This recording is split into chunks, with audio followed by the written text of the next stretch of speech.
പോണത് നല്ല അടിപൊളി കറുമുറാന്നുള്ള ഒരു സ്നാക്കാണ്. അത് ഉണ്ടാക്കി വെക്കുകയാണെങ്കിൽ ഒരു 5-6 ദിവസമൊക്കെ വെച്ചിട്ട് കുട്ടികൾക്കൊക്കെ കൊടുക്കാൻ പറ്റും. അതിനി എങ്ങനെ ഉണ്ടാക്കുക എന്ന് കാണാം.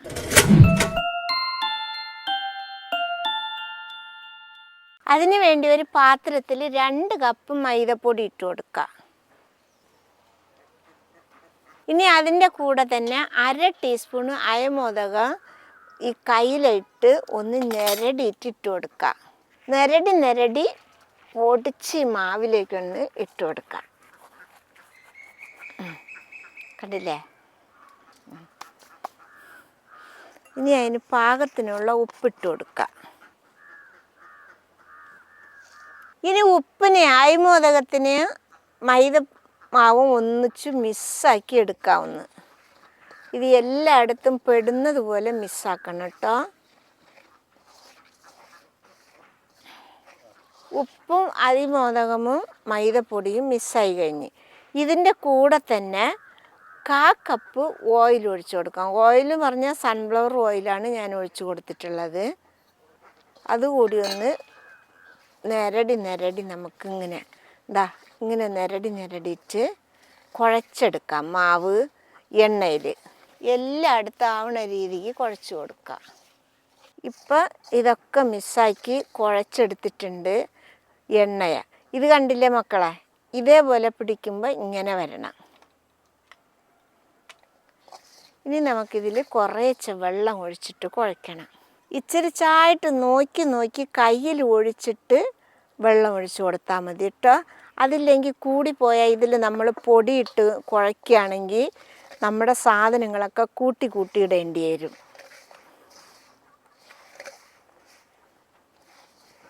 നമ്മൾ പൂരിക്കൊക്കെ നല്ല സോഫ്റ്റായിട്ട് കുഴയ്ക്കുമല്ലോ, അതേപോലെ വേണം കുഴച്ചെടുക്കാൻ കേട്ടോ. ഇനി നമുക്കിത് കുഴച്ചങ്ങോട്ട് ഉരുട്ടിയെടുക്കാം. ഇത് കണ്ടില്ലേ മക്കളെ? ഇതേപോലെ നല്ല സോഫ്റ്റായിട്ട് കുഴച്ചെടുത്തിട്ടുണ്ട്, കണ്ടില്ലേ? ഇനി ഇത് ഒരു 1/2 മണിക്കൂർ ഇവിടെ ഇരിക്കട്ടെ. കുറച്ച് ഓയിൽ എന്തെങ്കിലും പുരട്ടിയിട്ട് വേണം വെക്കാൻ കേട്ടോ, അല്ലെങ്കിൽ മേൽഭാഗം ഉണങ്ങി പോവും. അതുകൊണ്ടാണ് ഓയിൽ പുരട്ടണം പറഞ്ഞത്. ആ സമയം കൊണ്ട് ഒരു പാത്രത്തിൽ 3 ടേബിൾ സ്പൂൺ കോൺഫ്ലവർ പൊടി ഇടാം. അതിലേക്ക് ഇനി ഒരു 1/4 കപ്പ് സൺഫ്ലവർ ഓയിൽ ഒഴിച്ചു കൊടുക്കാം. ഇനി നമുക്ക് ഈ കോൺഫ്ലവർ പൊടി ഈ എണ്ണയിൽ നന്നായിട്ട് മിക്സാക്കി എടുക്കാം. കട്ടയൊന്നാവാതെ വേണം മിക്സാക്കി എടുക്കാൻ കേട്ടോ. കുഴമ്പ് പോലെ ആക്കി എടുക്കുക. ഇപ്പോൾ ക്രീം പോലെ ആയിട്ടുണ്ട്. ഇതിനി ഇവിടെ ഇരിക്കട്ടെ. ഇനി നമുക്ക് ഈ മാവിനെടുത്തിട്ട് ഇതിൽ വെക്കാം.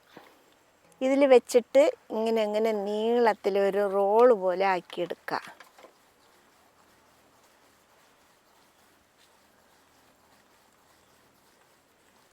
എല്ലായിടത്തും ഒരേപോലെ ആവണ പോലെ ആക്കുക കേട്ടോ. ഇനി നമുക്കിതിനൊരു 8 കഷ്ണങ്ങളാക്കി എടുക്കാം.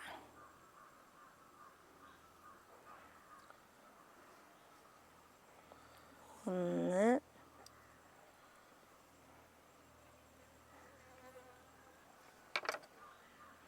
2. ഇനി നമുക്കിതിനെ പരത്തിയെടുക്കണം.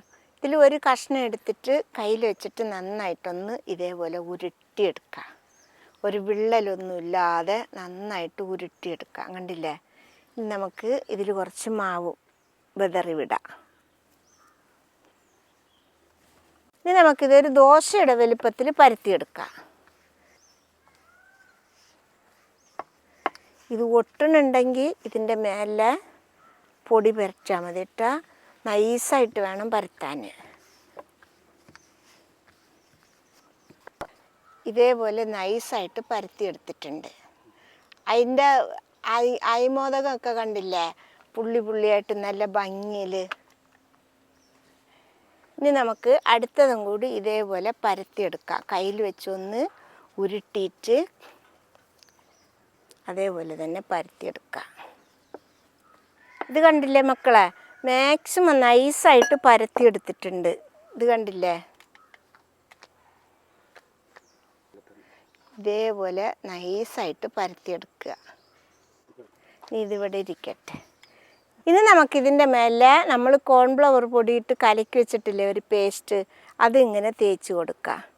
എല്ലായിടത്തിലും പടേണ്ട രീതിയിൽ വേണം തേക്കാൻ. ഇനി ഇതിൻ്റെ മേലെ നമുക്ക് കുറച്ച് മൈദപ്പൊടി വിതറി എല്ലായിടത്തും ഒന്ന് തേച്ച് കൊടുക്കുക. ഇനി നമ്മൾ ആദ്യം പരത്തി വെച്ചത് ഇതിൻ്റെ മേലേക്ക് അങ്ങ് എടുത്ത് വെക്കാം. ഇനി ഇതിൻ്റെ മേലെ നമ്മുടെ പേസ്റ്റ് ഇതിൻ്റെ മേലെ ഇതേപോലെ തേച്ച് കൊടുക്കണം കേട്ടോ മക്കളെ. എല്ലായിടത്തും പെടണം കേട്ടോ.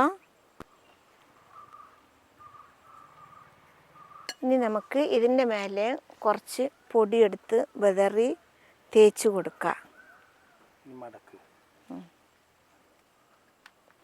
ഇനി നമുക്കിതൊന്ന് പകുതി വെച്ച് മടക്കാം.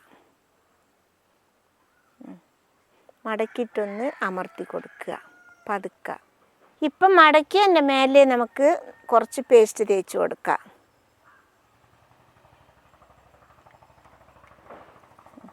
അതിൻ്റെ മേലെ ലേശം പൊടി ഇട്ടിട്ടൊന്ന് തേച്ച് കൊടുക്കുക. ഇനി നമുക്ക് ഈ അറ്റം കൂടി പിടിച്ച് ഇങ്ങനെ മടക്കി കൊടുക്കാം. ഒന്ന് ചെറുതായിട്ടൊന്ന് അമർത്തി കൊടുക്കാം.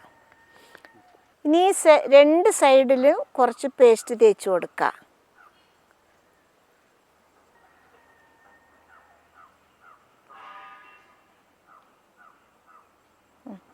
അതിൽ കുറച്ച് മൈദമാവ് ഇട്ട് കൊടുക്കാം. ഇനി ഇത് കൂടി ഇങ്ങനെ മടക്കി കൊടുക്കണം. ഇനി ഈ ഭാഗം എടുത്തിട്ട് ഇങ്ങോട്ട് മടക്കുക.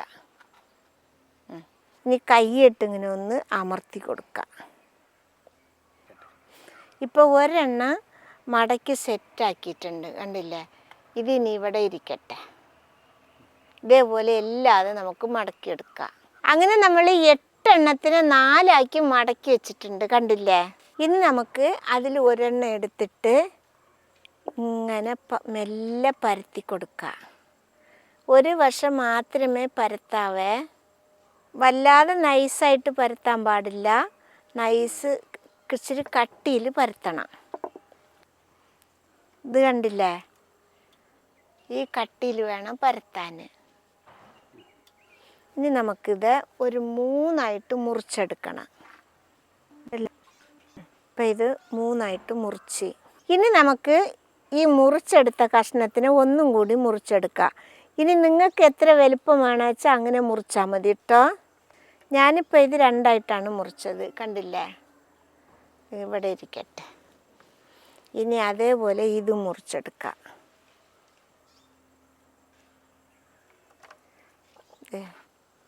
ഇനി നമുക്ക് എല്ലാതും ഇതേപോലെ മുറിച്ചെടുക്കാം. അങ്ങനെ നമ്മൾ എല്ലാതും ഇതേപോലെ മുറിച്ചെടുത്തിട്ടുണ്ട് കേട്ടോ. ഇത് കണ്ടില്ലേ മക്കളാ, ഓരോരോ ലെയർ പോലെ ഇരിക്കണത്. ഇനി പൊരിക്കുമ്പോൾ ഈ ലെയറൊക്കെ വിരിഞ്ഞ് വരും കേട്ടോ. ഇനി നമുക്കിതിനെ നല്ലപോലെ ഒന്ന് പൊരിച്ചെടുക്കാം മൊരുന്ന്. അങ്ങനെ നമ്മുടെ എണ്ണ ചൂടായി വന്നിട്ടുണ്ട്.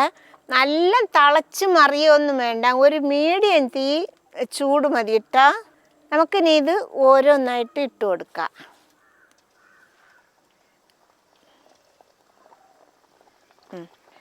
ഞാനിവിടെ 4 എണ്ണ ഇട്ട് കൊടുത്തിട്ടുണ്ട്. ഇനി ഇപ്പം മറിച്ചിടണ്ട, 1 മിനിറ്റ് കിടന്ന് വേകട്ടെ, എന്നിട്ട് മറിച്ചിട്ട് കൊടുത്താൽ മതി. കണ്ടില്ലേ മക്കളെ, ലെയർ പോലെ പപ്സ് പോലെ പൊന്തി വരുന്നു. തീ വെച്ച് കൊടുക്കേണ്ടത് ഒരു മീഡിയം ലെവലിൽ വേണം തീ വെച്ച് കൊടുക്കേണ്ടത് കേട്ടോ.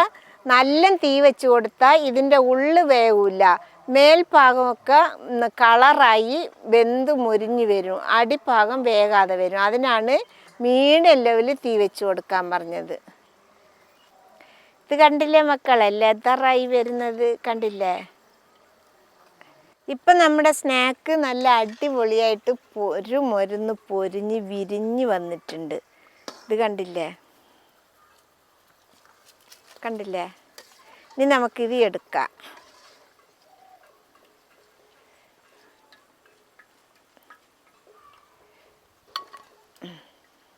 മക്കളെ, നമ്മൾ എല്ലാതും പൊരിച്ച് മൊരിച്ചെടുത്തിട്ടുണ്ട് കണ്ടില്ലേ. ഇതിൻ്റെ ലെയർ കണ്ടില്ലേ, പപ്സ് പോലെ ആയിരിക്കണത് കണ്ടില്ലേ. ഇതാ ഞാൻ ഒന്ന് പൊടിച്ച് കാണിച്ചു തരേ. മേലെ മുരുമുരന്, അടിയിൽ നല്ല സോഫ്റ്റും, കണ്ടില്ലേ? നമുക്കിതൊന്ന് കഴിച്ചു നോക്കിയാലോ?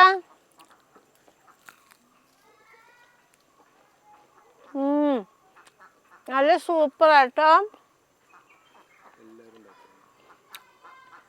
ഇതുപോലെ എല്ലാവരും ഉണ്ടാക്കി നോക്കണം, എല്ലാവർക്കും ഇഷ്ടപ്പെടും. ഷുഗറുള്ളവർക്കും ഇഷ്ടപ്പെടും, മധുരം ഇല്ലാത്തതല്ല.